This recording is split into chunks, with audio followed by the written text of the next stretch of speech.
vamos falar sobre luz e trevas.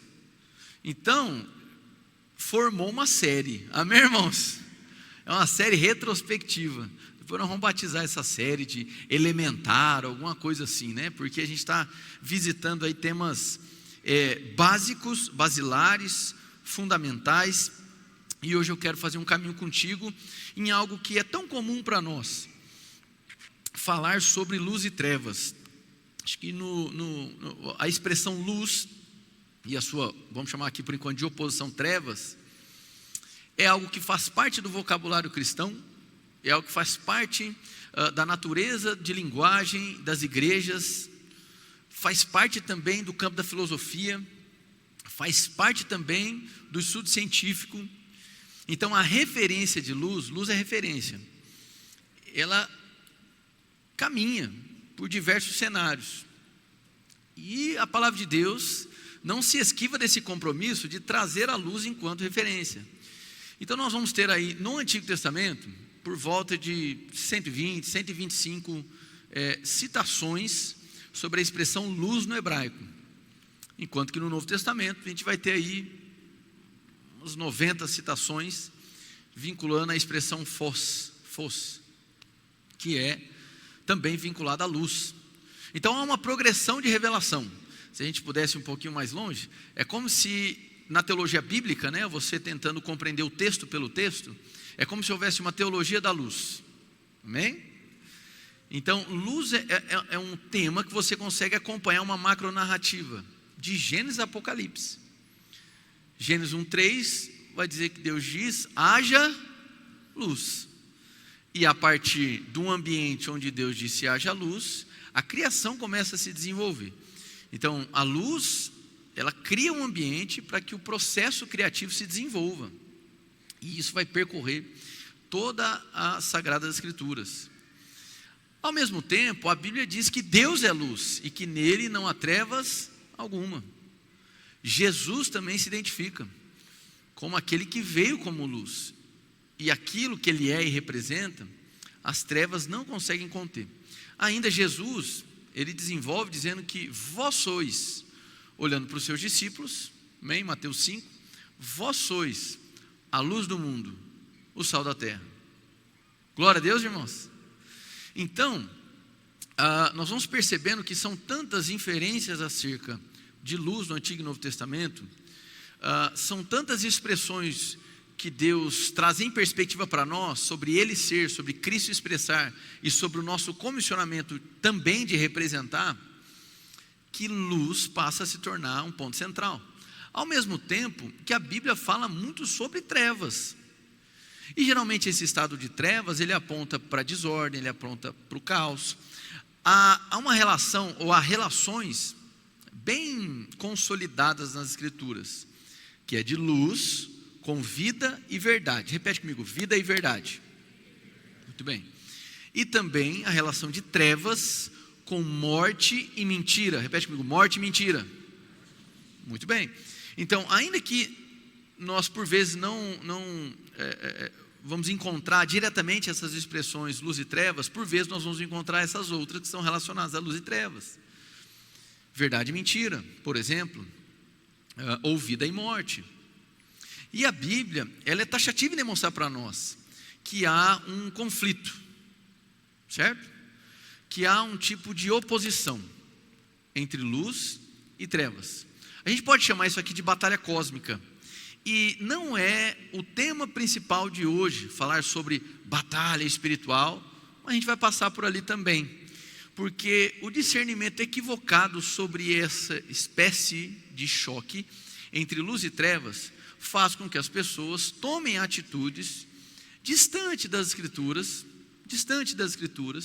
e denominam isso de batalha de uma maneira bem equivocada, bem distante do que a Bíblia apresenta para nós sobre o nosso posicionamento, e por vezes até mesmo um tanto quanto infantilizado. A Bíblia fala sim sobre uma batalha cósmica, fala sobre a anteposição entre bem e mal, fala de uma vitória de Cristo na cruz, fala de uma consumação final, amém? Em um mundo que começa sobre desordem, que precisa de uma luz, um haja luz, também é um mundo que será redimido por completo, onde não haverá mais noite. Porque Deus será como o sol e brilhará para sempre. Isso é o que o texto apocalíptico traz para nós. Agostinho de Hipona, um grande teólogo do terceiro século, ele vai dizer da seguinte maneira: a noite é a mãe dos pecados. Amém? Eu sei que no vocabulário comum brasileiro, noite a gente já pensa na balada, dançar colada, aquelas coisas. Amém, irmão? Mas calma, é a noite no sentido figurado aqui. Amém, irmãos? A escuridão, a ausência de luz, o caos, aonde a morte é a mãe dos pecados, aquilo que está encoberto. Então, muito bem, eu quero começar em um texto com vocês, depois dessa introdução. Deixa eu pensar aqui onde a gente vai começar. Vamos começar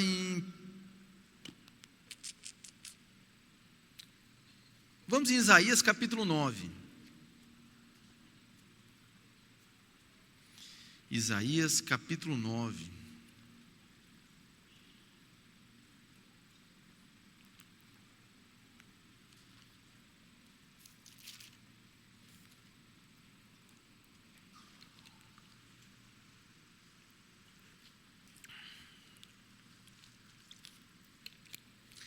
Isaías capítulo 9.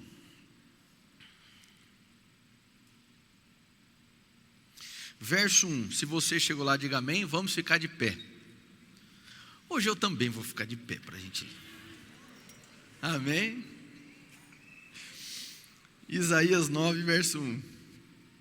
Contudo, não haverá mais escuridão para os que estavam aflitos. No passado ele humilhou a terra de Zebulon e de Naftali, mas no futuro honrará a Galiléia dos gentios, o caminho do mar, junto ao Jordão. O povo que caminhava em trevas viu uma grande luz sobre os que viviam na terra, da sombra da morte. Raiou uma luz. Fizeste crescer a nação e aumentaste a sua alegria. Eles se alegram diante de ti como os que regozijam na colheita, como os que exultam quando dividem os bens tomados na batalha. Pois tu destruíste o jugo que os oprimia, a canga que estava sobre os seus ombros, e a vara de castigo do seu opressor, como no dia da derrota de Midian. Pois toda bota de guerreiro usada em combate, toda veste revolvida em sangue serão queimadas como lenha no fogo. Porque um menino nos nasceu, um filho nos foi dado, e o governo está sobre os seus ombros. Ele será chamado Maravilhoso Conselheiro, Deus Poderoso, Pai Eterno, Príncipe da Paz.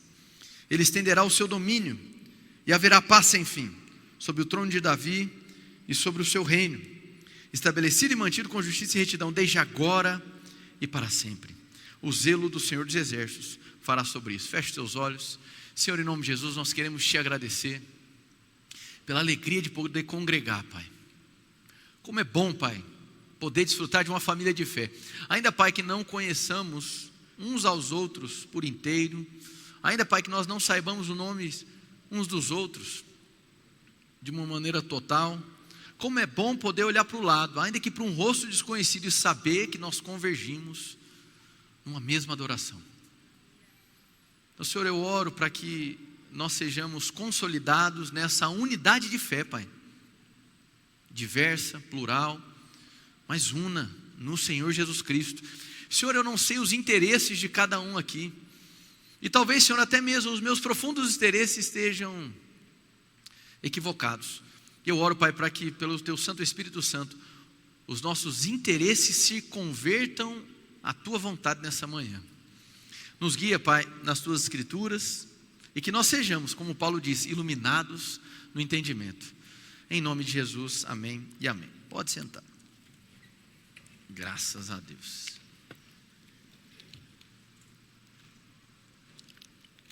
Amém.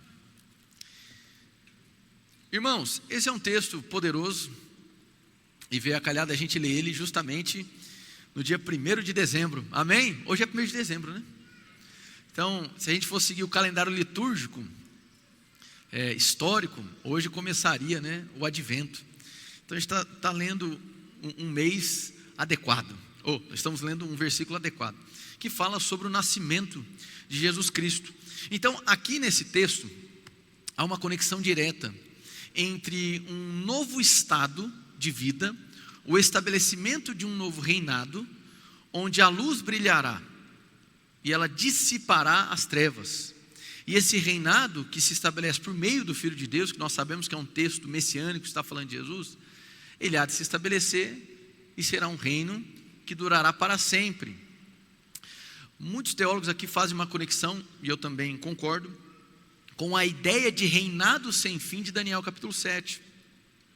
E de fato, Jesus Cristo veio, despojou os principados e potestades, ele venceu o inimigo, ele venceu a morte, ele quebrou toda a maldição, ele venceu, ele conseguiu destituir a autoridade daquilo que nos separava de Deus, ou seja, a força do pecado, o poder do pecado, e estabeleceu um reinado. Esse reinado hoje foi estabelecido nos nossos corações, amém? Nos nossos corações. Então esse reinado, obrigado, esse reinado que foi estabelecido nos nossos corações, ele pode florescer, ele pode ser expresso de dentro para fora. Agora, há uma promessa bíblica de que chegará um dia onde esse reinado vai ser estabelecido de maneira última, de uma maneira total, onde não apenas os corações daqueles que creem em Jesus provarão desse reino, mas também toda a terra, amém? Então, é sabido, ou é aceito na teologia, uma expressão que foi, pelo menos, popularizada pelo teólogo George Eldon Ladd, onde ele diz: o reino já e ainda não. Vamos repetir isso, diga: o reino já e ainda não. Então, talvez outros tenham falado isso antes dele, mas foi ele quem popularizou. O reino já significa: o reino já chegou, o reino já está estabelecido. Todo aquele que crê em Jesus adentra o reino dos céus. Todo aquele que responde positivamente à mensagem do Evangelho torna-se então embaixador de Cristo Jesus. Nós podemos provar das virtudes do reino, porque o rei passa a habitar nos nossos corações. Quem pode dar um glória a Deus por isso? Agora, então o reino já chegou, mas o reino ainda chegará. Então esse ainda não significa que há um tempo, que é o tempo que nós vivemos, onde esse reino ele está progredindo, ele está num processo em crescente, mas que nós não conseguiremos estabelecer esse reino de uma vez por todas, porque ele só poderá ser estabelecido de uma vez por todas na segunda vinda de Jesus Cristo. E nós, como cristãos, cremos que Jesus voltará, amém? Está claro isso aqui, irmãos? Então, muito bem. A partir desse entendimento e dessa compreensão que luz e trevas são metáforas bíblicas para falar sobre vida e morte, para falar sobre verdade e mentira, compreendendo que Deus é luz, e não somente luz, Ele é Pai das luzes, como vai dizer Tiago, capítulo 1, verso 17, a gente começa então a desenvolver. Eu estava recentemente assistindo uma série derivada das obras do autor J.K. Tolkien. Para quem não está familiarizado, Senhor dos Anéis. Mas mágico, o elfo é do capeta. Não é, amém, irmãos? Faça-me o favor. Tolkien é um autor católico, uma das mentes mais brilhantes que já pisaram aqui nessa terra. Foi o responsável por anunciar o evangelho para C.S. Lewis. Eles eram amigos. Lewis, autor de Crônicas de Nárnia, que também não é do capeta, amém, irmãos? Recomendo. E por meio de literatura fantástica, em especial a saga Senhor dos Anéis, ele traz para nós essa batalha cósmica entre bem e mal. Existem vários apontamentos bíblicos no desdobramento da narrativa, é simplesmente fantástico. Eu gosto muito. E em uma das adaptações da obra de Tolkien, há um diálogo interessantíssimo entre aquele que representa o mal, que na saga é conhecido por Sauron, e ele é o representante do mal. Ele é o capeta, o bicho de chifre, amém? O capiroto, dê o nome que você quiser. Ele é aquela figura maligna, e ele expressa a sua maldade por poder e força, e tem um determinado momento que ele está em vias de eliminar um representante do bem. E esse representante do bem, ele tem diversas questões, porque ele acabou sendo enganado pelo inimigo, e quando chega ali no momento derradeiro dele vir a ser morto por esse agente do mal. E esse agente do mal, Sauron, ele está dizendo assim, olha, a minha força, o meu poder, e aí ele coloca essa frase, que eu fiz questão de inserir aqui nessa mensagem. Ele diz da seguinte maneira: não é a força que vence as trevas, mas a luz. Os exércitos podem surgir, os corações podem falhar, mas ainda assim a luz perdura, e é mais poderosa que a força, pois na sua presença, todas as trevas devem fugir. Amém, irmãos?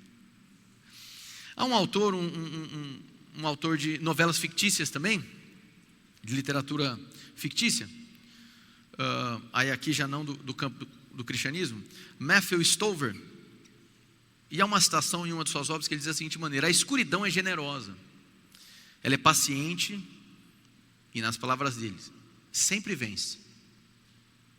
E por vezes essa é a percepção que a gente tem no mundo, não é isso?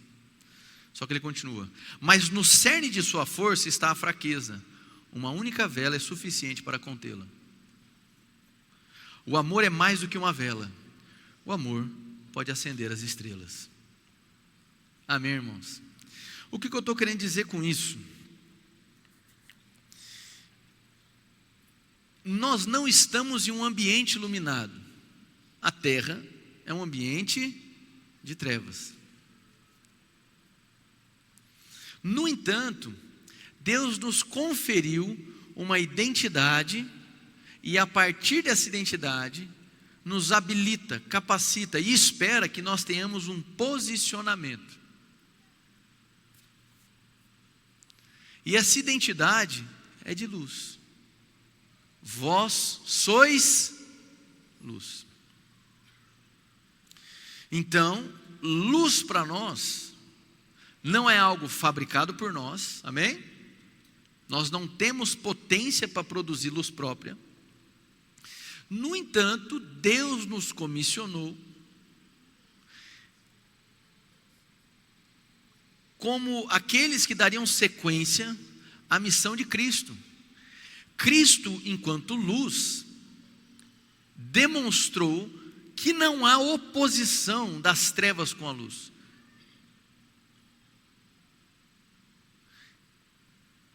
Essa ideia, por mais que seja fixo na nossa mente, de combate entre luz e trevas, não existe, porque elas são de naturezas distintas. A luz é, irmão, a luz é referência, a luz é vida, a luz é verdade. As trevas, a escuridão, elas existem, mas não são. A luz é, Deus disse: haja luz, vós sois luz. As trevas, a escuridão, elas não são obra criada de Deus, elas existem, elas são uma realidade circunstancial. Por isso que nas trevas há ilusão, há engano. Então elas são de naturezas distintas, uma vez que as trevas não resistem à luz, porque são de naturezas completamente distintas. Onde há luz, as trevas não resistem. Então o compromisso da luz não é deliberadamente ser contra as trevas. O compromisso da luz é simplesmente em ser luz. E em sendo luz, as trevas não resistem. Vamos de maneira prática? Às vezes nós ficamos maquinando, planejando, se enfurecendo e pautando a nossa vida em responder ao mal. E isso drena as nossas energias. Isso nos cansa. Porque nós colocamos em pé de igualdade de natureza o mal e o bem, as trevas e luz. O nosso empenho não deveria ser para planejar contra, mas simplesmente em ser.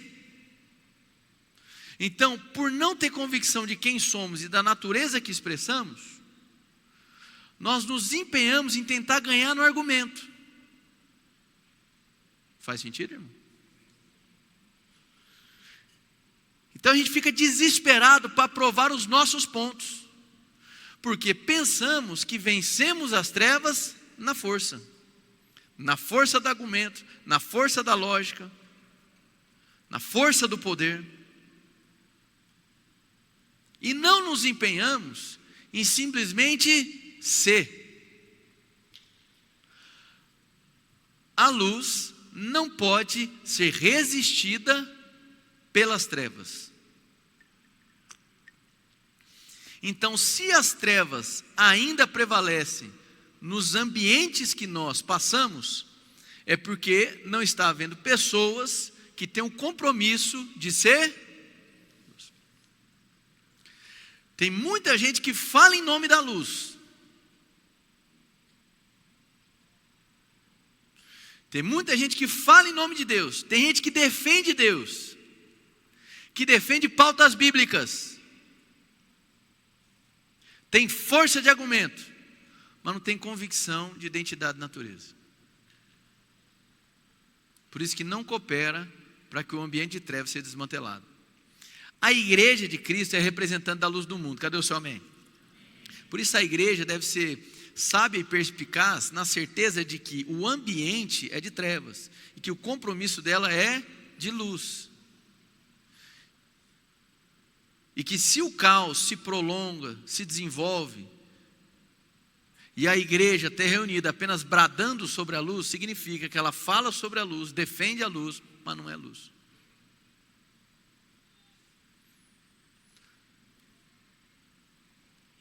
Trevas, é incredulidade dizer que as trevas são capazes de resistir à luz. Agora, atenção, a luz pode ser encoberta. Amém, irmãos? As trevas não podem conter a luz, mas a luz pode ser encoberta. Vamos lá para Mateus. Mateus capítulo 5, verso 14.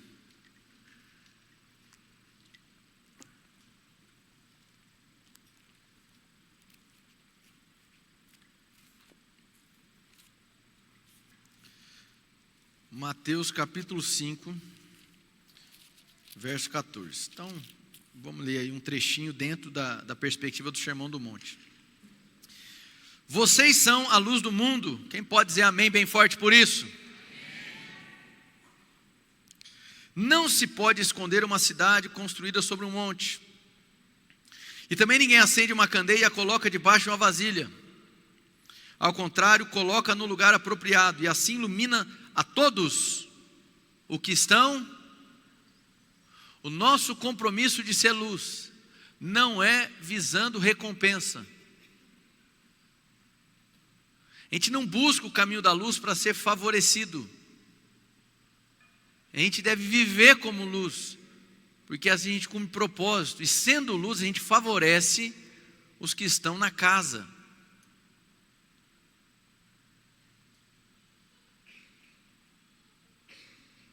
Talvez nós nos interessássemos mais pelo compromisso da luz, se ela gerasse, em primeira instância, um benefício direto para nós.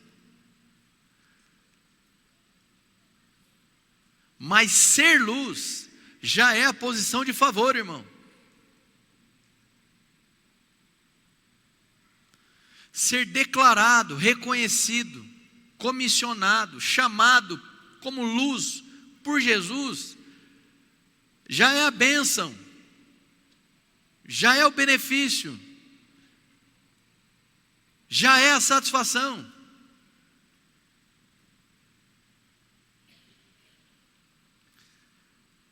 Então não deveria haver a expectativa do que Deus pode fazer por você.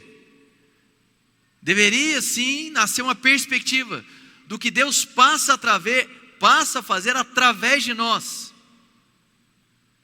em favor de muitos.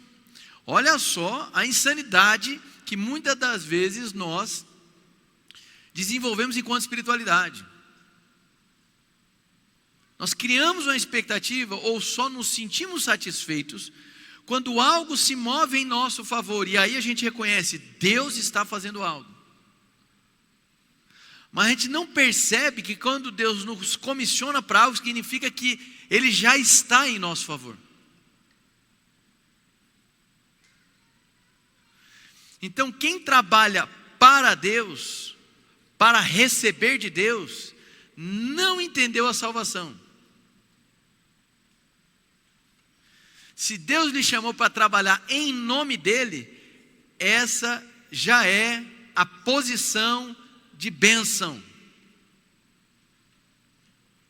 No caminho do compromisso da luz, circunstâncias acontecem, favoráveis e desfavoráveis.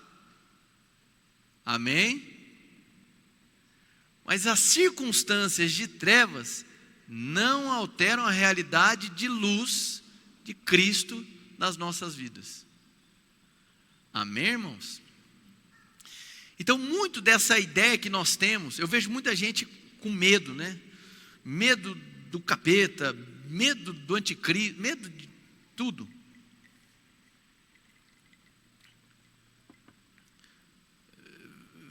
Vez ou outra alguém me manda mensagem perguntando do conflito no Oriente Médio, do conflito na Rússia. Agora que o Trump e Elon Musk ganharam, meu Deus do céu. Furaram a fila para ser o anticristo, né? O povo com medo, desesperado. E marca disso, marca daquilo, enfim, não vou entrar nesses pormenores. Mas porque tem uma perspectiva errada. Ou pior, vê no próximo o seu inimigo, vê no outro o seu adversário. Esse dia eu estava assistindo um documentário muito interessante, fiz questão de colocar na mensagem também, que fala sobre um efeito psicológico que os astronautas sofrem ao retornar para a Terra. Isso é testemunhado em todos. Os astronautas, eles são preparados para esse efeito, mas por vezes outras pessoas vão ao espaço, que não são tão qualificados quanto astronautas, né? São, sei lá, de outras áreas. E até recentemente, e foi por isso que eu achei o documentário, teve uma expedição da SpaceX, e quando o astronauta colocou o corpo para fora da estação e olhou para a Terra, a imagem é fantástica, ele trava, ele fica assim, ó. Ele literalmente trava, ele colapsa, ele congela, e depois ele vai voltando os movimentos. Enfim, foi descrito por um astronauta há algumas décadas, sobre um efeito chamado Overview Effect, ou o efeito da perspectiva, ou o efeito da vista panorâmica. E isso é um dos maiores temores de quem sobe ao espaço. Por quê? Aí no documentário, psicólogos da NASA explicavam o fenômeno. A questão é que quando eles olham para a imensidão da Terra, certo? Aquele ponto azul no meio do universo, e eles olham lá de cima e não existe fronteiras entre países, e não há mais distinção de raça, de tribo, de cor, de língua, de status social. Amém, irmãos? Eles passam por um processo de consciência ou de nova consciência. E eles passam a enxergar a humanidade não mais por povo, por nação, mas como uma única coisa, no meio de um grande nada.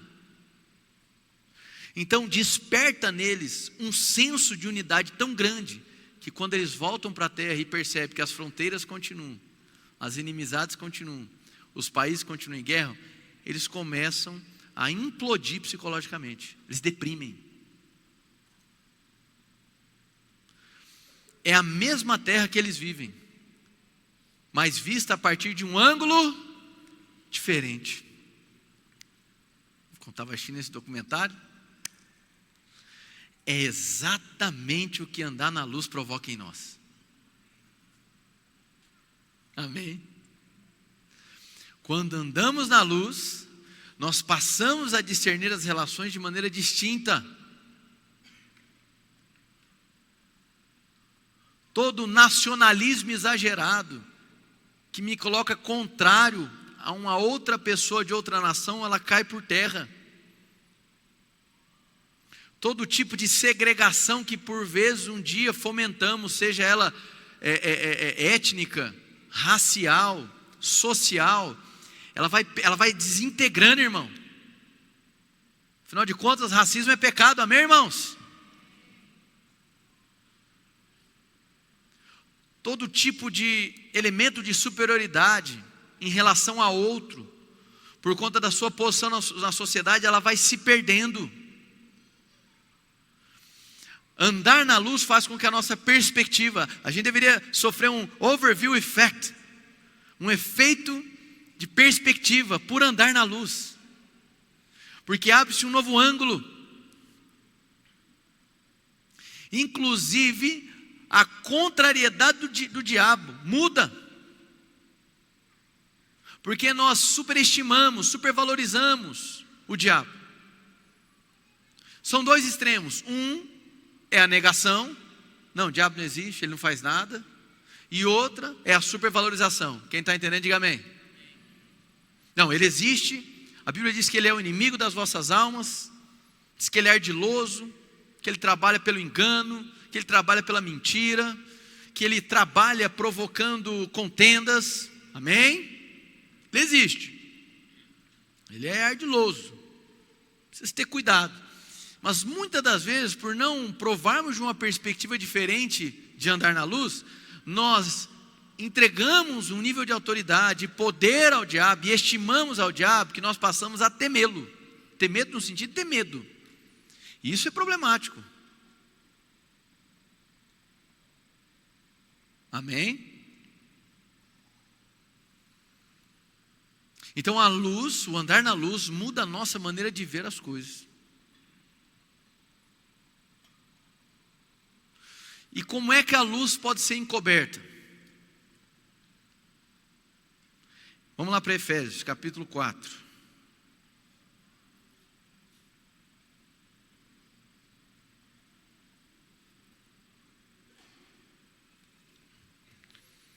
Efésios 4, nós vamos ler do 30 ao 32. Está aprendendo alguma coisa, irmão? Hoje eu estou pregando mais empolgado, vocês viram? Conseguindo. Estou melhorando, irmão, graças a Deus. Melhorando bem. Efésios capítulo 4, verso 30. Se você chegou lá, diga amém. Não entristeçam o Espírito Santo de Deus, com o qual vocês foram selados para o dia da redenção.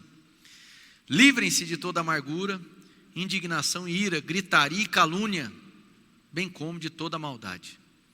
Sejam bondosos e compassivos uns para com os outros, perdoando-se mutuamente, assim como Deus os perdoou em Cristo.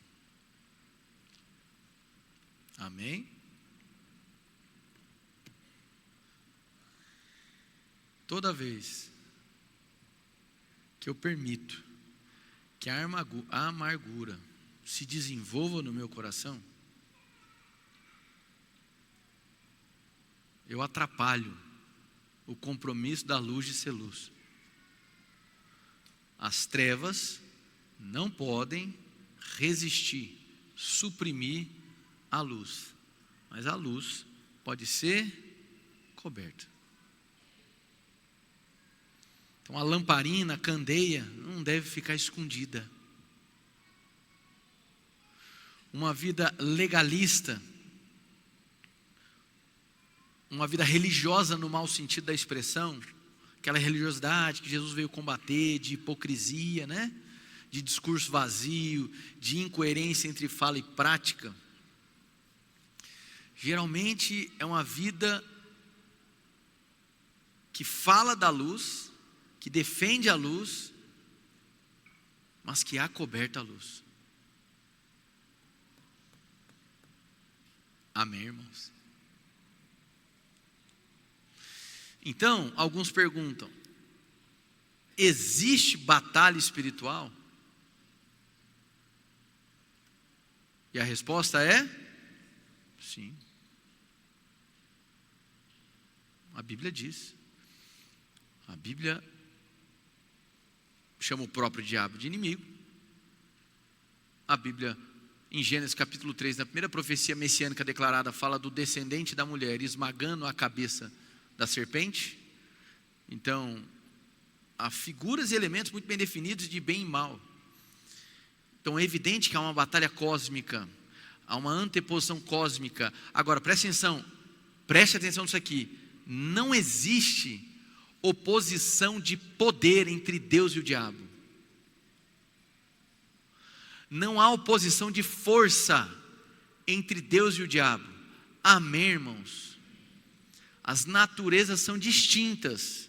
Daí a oposição, mas não de força.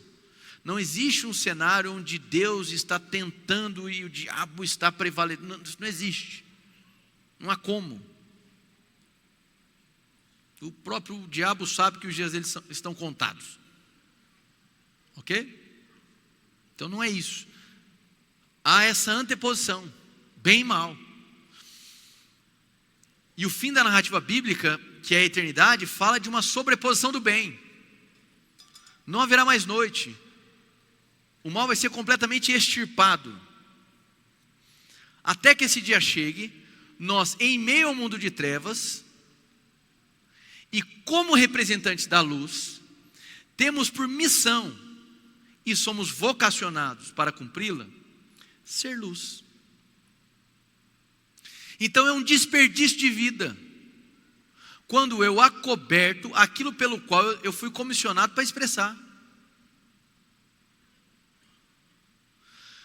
Reconhecer uma batalha cósmica entre bem e mal não tem absolutamente nada, presta muita atenção aqui, nada a ver com o que no Brasil ficou conhecido como movimento de batalha espiritual.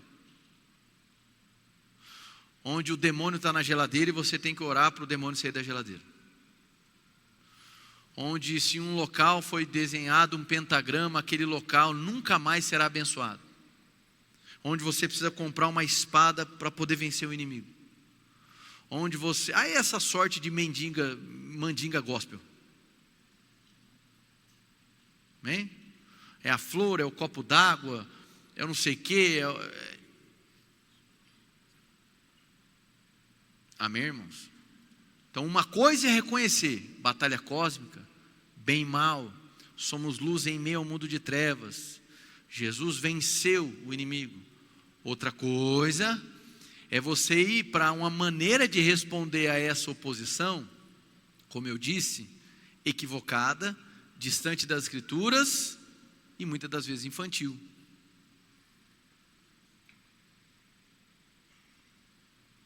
Demônios territoriais, urinar em algumas propriedades, porque o leão da tribo tem que demarcar território.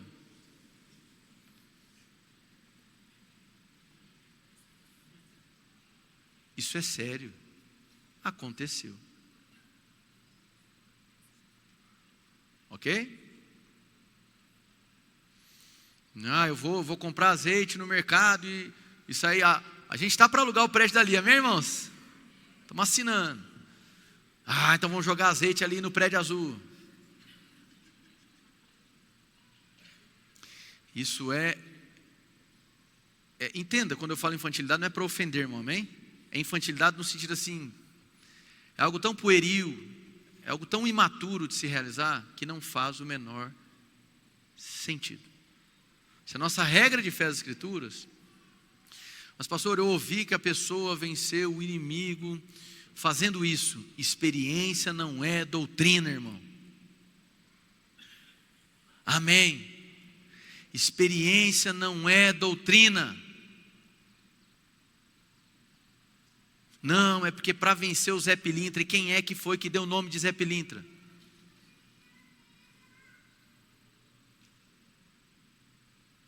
Pomba gira, essas coisas não tem na palavra de Deus, irmãos. Demônio tem, diabo tem, mas com nome, irmão. Mas tem um que chama legião. Não, legião é uma expressão de grande quantidade. Amém, gente? Então existe oposição. Quem fala que não tem batalha espiritual está equivocado. Existe oposição entre bem e mal. Agora, a nossa postura nesse processo, qual é? De ser luz. Não é de pegar uma espada material, não é de botar um capacete material, não é de botar uma bota material. Ali são expressões apontando para a palavra, para a salvação, para o evangelho, para a fé. Amém, irmãos? Existem momentos que nós vamos resistir aos ataques do inimigo. Resistir como? Na palavra, crendo no Senhor, sendo luz. Reconhecendo que há um inimigo, reconhecendo que o diabo atua por detrás, tentando jogar as pessoas umas contra as outras. E a quebra da comunhão é uma deflagração de trevas. Amém, irmãos? É uma deflagração de trevas. Por vezes nós pensamos que luz prevalecer sobre trevas é Deus criar um ambiente favorável que nos dê vantagem. Não é isso, irmãos. A terra é caída. Os ambientes que nós pisamos são de trevas. O compromisso de ser luz é nosso. Então, ficar esperando o favorecimento de ambiente para ter então a percepção de que a luz chegou é um equívoco.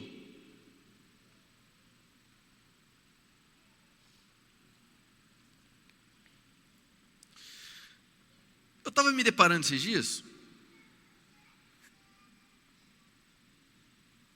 com um questionamento, e eu até fui atrás para estudar se esse questionamento era válido ou se eu estava fosforilando o abstrato. E veio a calhar que, estudando um pouquinho na área de filosofia, realmente é um bom questionamento. A mentira, ela é o contrário da verdade ou ela é a ausência da verdade? Isso é uma boa pergunta. Não sei para você, para mim meus irmãos. Comecei a questionar sobre isso. Falei, vou estudar um pouquinho. E eu me deparei que realmente existem aí linhas de pensamento sobre o que a mentira de fato representa. Se a mentira é literalmente o contrário da verdade ou se não. E há uma maneira clássica de se colocar isso. Bom, a mentira é o contrário da verdade. No entanto, há uma ramificação muito forte que aponta para algo distinto e que me parece mais relacionado com aquilo que a Bíblia diz. A mentira como ausência da verdade é uma concepção alternativa que aparece especialmente em algumas correntes filosóficas, que sugere que a mentira não é exatamente o oposto da verdade, mas a ausência de um compromisso com a verdade.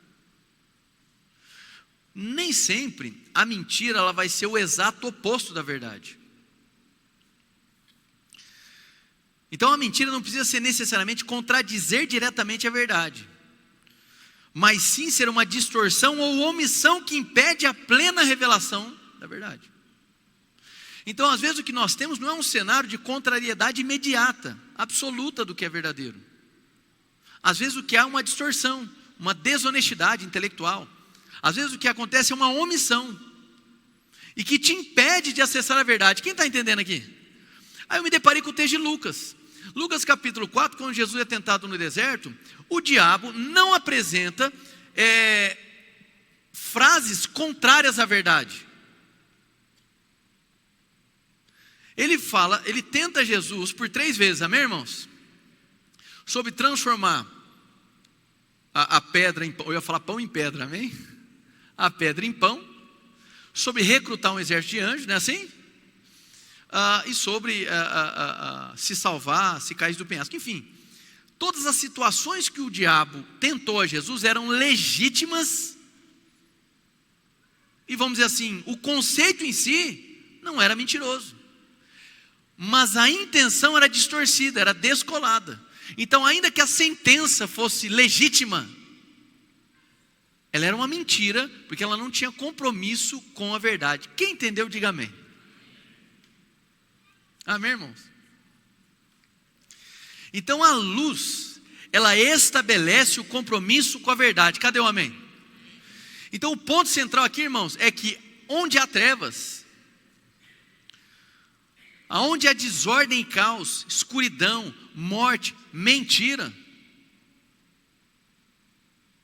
enquanto a luz não aparecer, a mentira vai parecer um sacramento. A mentira vai parecer uma verdade absoluta. Porque é justamente quando a verdade, a partir da luz, chega, que o mal é exposto. Presta atenção aqui. Em Gênesis capítulo 3, quando o ser humano peca, a reação primária é de se esconder um do outro. É ou não é? Então o mundo de trevas é um mundo de comunhão fraturada. Uma vida de trevas é uma vida onde eu não quero me expor ao outro. É uma vida onde eu não quero exposição. Uma vida de trevas é uma vida onde eu quero ficar distante da comunhão.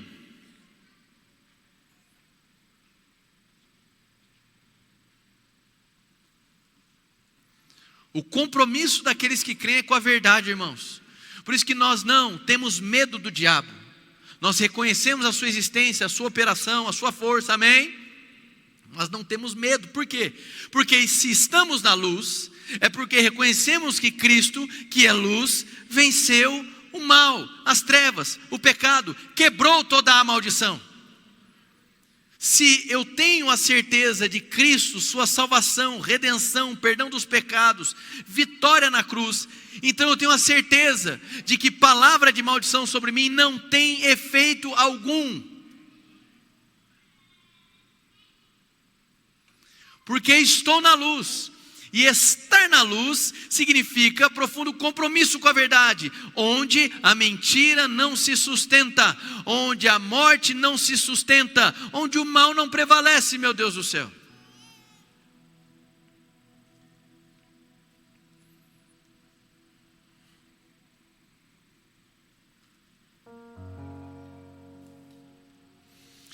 Muito do caos que a gente testemunha em nossas vidas tem a ver com a falta de compromisso, de a gente assumir a nossa posição, a partir da identidade que Deus nos conferiu. Agora, tem uma questão aqui. Vou fazer um movimento radical agora. Aleluia. Fazia tempo que eu queria fazer isso. Amém. Aqui fica bom. A Camila já está me dando bronca, irmão. Amém.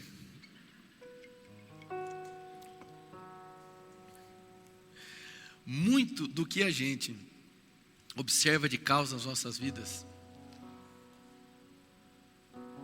é porque nós não estamos estabelecendo o compromisso de ser luz. Aí tem uma questão: nós não fabricamos luz própria.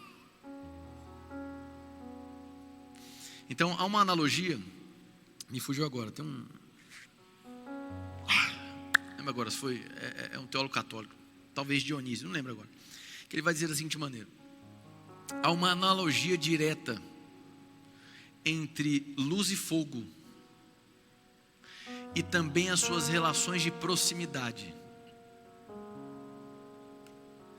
Eu posso deflagrar o fogo, mas é minha proximidade com ele que vai me fazer se sentir aquecido.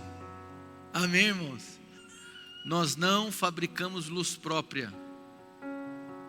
Então, por analogia, nós precisamos de proximidade com a luz, para que a luz seja testemunhada através de nós. Quem entendeu, diga amém. Então, seu testemunho caos, desordem, mágoa constante, coisas que acobertam a luz, amém? Inimizade, contenda, e fico empenhando a minha vida em lutar contra o mal, e vejo as minhas energias sendo drenadas, a minha disposição sendo destruída, cansado, fadigado. Então o que eu quero provocar aqui e da maneira mais clara possível, é o seguinte: talvez, espero que você entenda essa sentença, você está gastando toda a sua energia, a sua paciência, a sua força, lutando contra o mal. Eu queria lhe propor tirar da referência da sua vida a luta contra o mal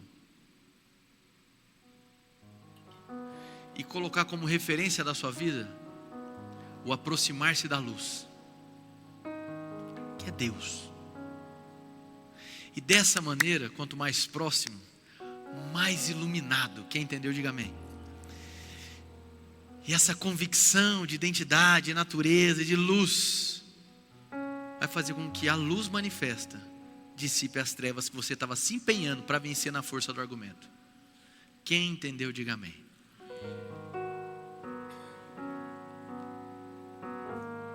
A gente é viciado em permanecer em rinhas para discutir o que é mentira e o que é verdade, enquanto que nós deveríamos apenas ser. Isso envolve uma postura.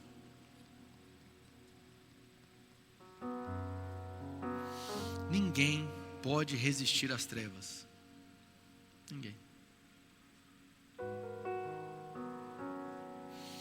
Então por que tanta confusão? Por que tanta perdição? Porque a luz está encoberta.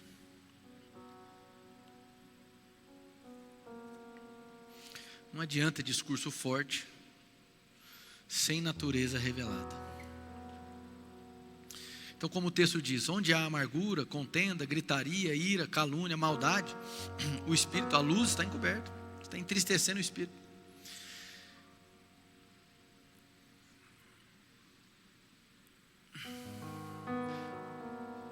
Diga assim bem forte: por causa de Cristo Jesus, eu sou luz. Diga, o meu compromisso é de interromper os processos de corrupção. Nós nos empenhamos demais, irmãos, no que pode dar errado, enquanto que nós deveríamos nos empenhar na intensidade da expressão daquilo que é bom. 1 João capítulo 5, acredito que esse seja o último texto. Eu separei uma enormidade de textos aqui, mas está maravilhoso. 1 João 5.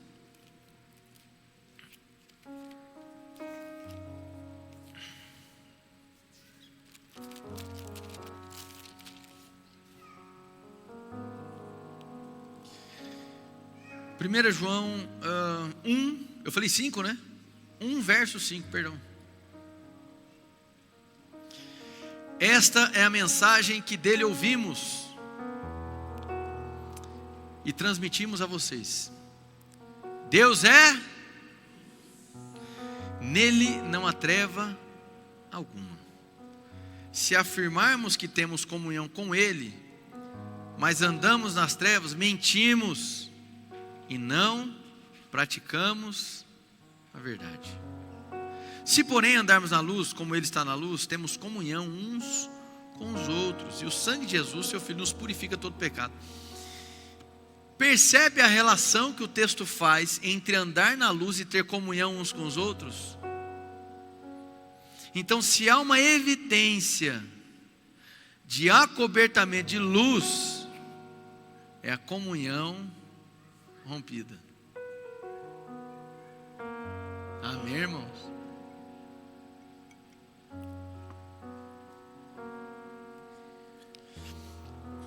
Uma vez eu estava assistindo um desenho com as crianças, não lembro agora qual que era, se era aquele Madagascar ou se era Era do Gelo. Assista os desenhos com seus filhos, irmão, você vê o que ele está assistindo. Eu faço isso, mas também me divirto, amém, irmãos? Acho mó barato. E aí tem uma situação, eu não lembro agora qual era, que os animais, ele levou uma pedrada na cabeça, alguma coisa, ele estava morrendo assim. E aí o amiguinho animal disse para ele: não vá embora, olhe para a luz, siga a luz. É assim?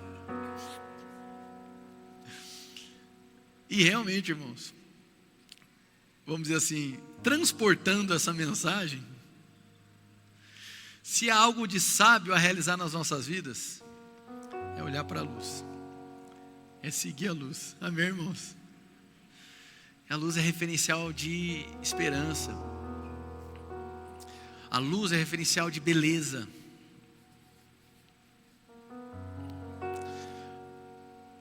A luz é referência de sabedoria, lucidez. Por isso que aquele que está na luz ele cultiva comunhão, porque o empenho da vida é em fazer o bem, é fazer o que é bom. Amém? É interromper os processos de corrupção, porque quem está na luz enxerga, interpreta a vida a partir de um ângulo diferente. Lembra do efeito overview? Aqueles que estão na luz, a gente não vê brasileiros, paraguaios, argentinos, americanos, africanos. A gente vê uma única família. A humanidade é o suficiente para nos convergir. O discurso mais poderoso de Martin Luther King apontava para o ponto de convergência, para que pudesse existir unidade, simplesmente ser humano. Admitir a humanidade do próximo deve ser o suficiente para nós.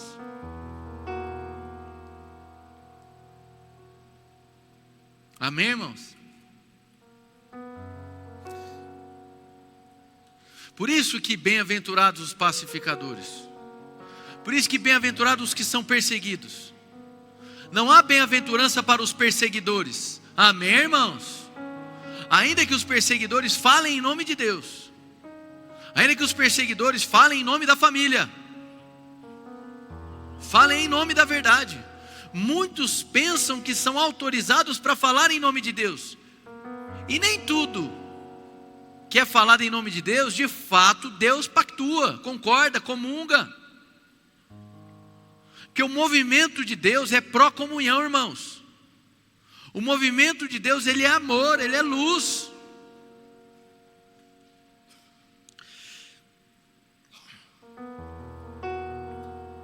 A luz cria o ambiente propício para criar e para comungar. Ser um. Amém? Em Salmo 119, 105, não precisa abrir lá. Salmo 119, 105, o salmista vai dizer: lâmpada para os meus pés e luz para os meus caminhos é a tua palavra. Deus é luz, e nele não há trevas alguma. João 8,12, Jesus vai se admitir enquanto luz. Mateus 5,14, nós somos referenciados ou comissionados como luz. A palavra é luz, para que nós possamos caminhar de maneira sábia. Então luz é esse profundo compromisso com a verdade. Há uma batalha, há uma batalha de poder, de oposição de natureza. Por isso que as trevas não resistem à luz. As trevas não podem conter a luz. As trevas não podem batalhar contra a luz. Porque basta um simples raio de luz e as trevas são rapidamente dissipadas. Talvez a sua vida está uma desordem. A palavra de Deus traz para nós que o nosso coração é iluminado quando encontramos a Cristo.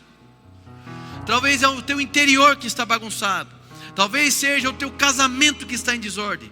Talvez seja o desenvolvimento com os seus filhos que está completamente rompido. Talvez o trauma, o abuso, a dor é o que fez com que você fosse enveredado para um caminho de trevas, onde você não vê saída alguma. Pois bem, olhe para a luz. Se há algo a clamar nessa manhã é: Senhor, que eu possa ver a sua luz, que eu possa perceber a sua luz, e que eu possa cumprir firmemente o compromisso de ser luz. Com a luz as mentiras são expostas, com a luz a bagunça é revelada, especialmente a bagunça do nosso interior. Com a luz os interesses equivocados são expostos. Quando a luz aparece, o orgulho também aparece, para que ele seja contido.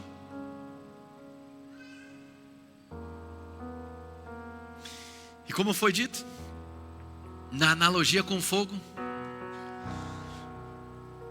viver uma vida deflagrando fogo sem se aproximar do fogo também é desperdício. Então aqueles que se aproximaram, aí sim, da fogueira santa de Deus, que não se distanciem mais. Amém, irmãos?